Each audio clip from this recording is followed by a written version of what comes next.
وہ انشاءاللہ ہم آگے چل کے اس کی نشاندہی کریں گے. وہ ہستی حضرت ابو حامد حضرت احمد بن خضرویہ بلخی رحمۃ اللہ تعالیٰ علیہ.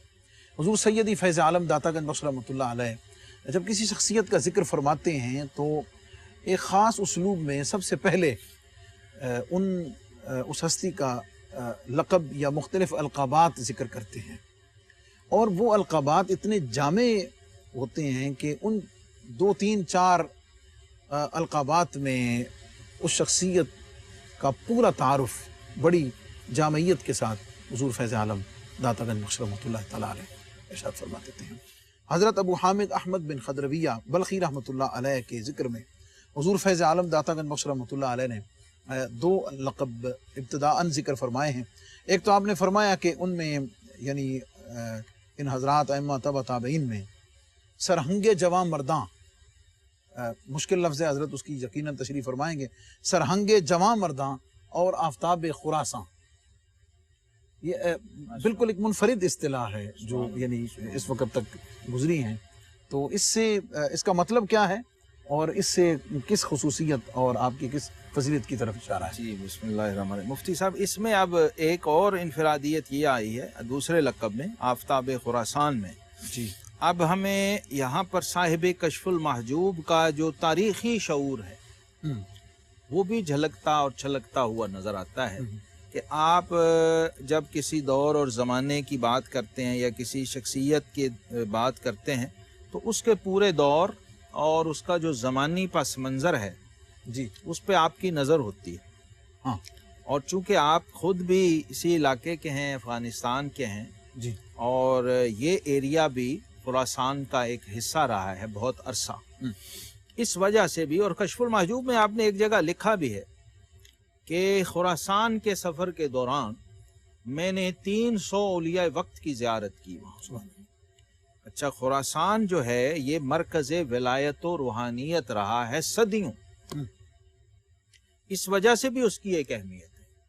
ایک ہے کسی عوام یا فساق فجار عام گناہ گار لوگوں کے شہر میں کسی ایک نیک زاہد بزرگ کا ولی کا ہونا، ایک ہے پہلے ہی پورا شہر ولیوں سے بھرا ہو اور پھر اس کے اندر سرہنگ جواں مرداں ہونا، آفتاب خراساں اور آفتاب خراساں ہونا. یہ جو اہمیت کا حامل دونوں القاب اب پس منظر کے ساتھ سمجھ آئیں گے. جی کیونکہ جب یہ لقب لائے ہیں تو اس کا مطلب یہ ہے کہ جواں مردوں کی کمی نہیں تھی، اہل فتوت بہت تھے، جواں مردی والے بہت تھے، یعنی تارک دنیا بھی تھے، تارک عقبہ بھی تھے. جواں مردی کا مطلب یہ ہے جی دنیا اور آخرت دونوں کو ترک کر کے بیٹھے ہوئے تھے، صرف طالب مولا تھے، مرضی مولا ہما اولا. اس میں جواں مردی اصل میں صوفیہ کے ہاں اس کو کہتے ہیں کہ اس کا مقصود نہ دنیا ہو نہ عقبہ ہو، اس کی نظر جزائے اعمال پر نہ ہو. ورنہ عام طور پر ہماری اردو اصطلاحات میں یہ جو لفظ ہے جسمانی طور پر فزیکلی اور یعنی اس مادی اعتبار سے استعمال ہوتا ہے، لیکن جب صوفیہ کے ہاں یہ لفظ آتا ہے، اور اس پر ہم بڑی تفصیل سے پیچھے کشف المحجوب میں بات ہو چکی فتوت کے حوالے سے، جواں مردی، تو صوفیہ جواں مرد اور جوان اسے کہتے ہیں. ہماری پنجابی زبان میں جنا وہ بندہ ہے جس نے، جیسے حضرت میاں شیر محمد شرک پوری رحمۃ اللہ علیہ جی ساری زندگی اپنا نام نہیں لکھا اپنے قلم سے. اچھا جی. اور خط کے نیچے بھی اپنا نام نہیں لکھتے تھے، اچھا لکھتے تھے اللہ بس باقی ہوس. واہ واہ. یہ ہے جواں مردی کی وہ روایت جو اوپر سے چلتی ہوئی ہمارے دور کے صوفیہ تک پہنچی، اور انہوں نے جواں مردی کے تقاضوں کو نبھایا اور اس پہ استقامت اختیار کر کے دکھائی، اور اپنی ذات کی، اپنے کمالات کی، اپنی صفات کی، ایون کہ اپنے نام کی بھی نفی کر دی جو پہچان کی ایک آخری صورت ہوتا ہے. جی. تو یہ جواں مردوں میں سرہنگ ہونا، سرخیل ہونا، پیشوا ہونا اور ان کا سرکردہ ہونا، یہ حضرت سیدنا ابو حامد احمد بن خضروی البلخی رحمہ اللہ تعالی آپ کا خاصہ ہے. اور آگے ذکر آ رہا ہے اس کا کہ آپ کی جواں مردی کو بڑے بڑے جواں مردوں نے سراہا اور ایکنالج کیا اور مانا، اور یہی کمال ہوتا ہے. کیونکہ دیکھیے مفتی صاحب، مریدوں کا اپنے شیخ کے فضائل بیان کرنا عام بات ہے،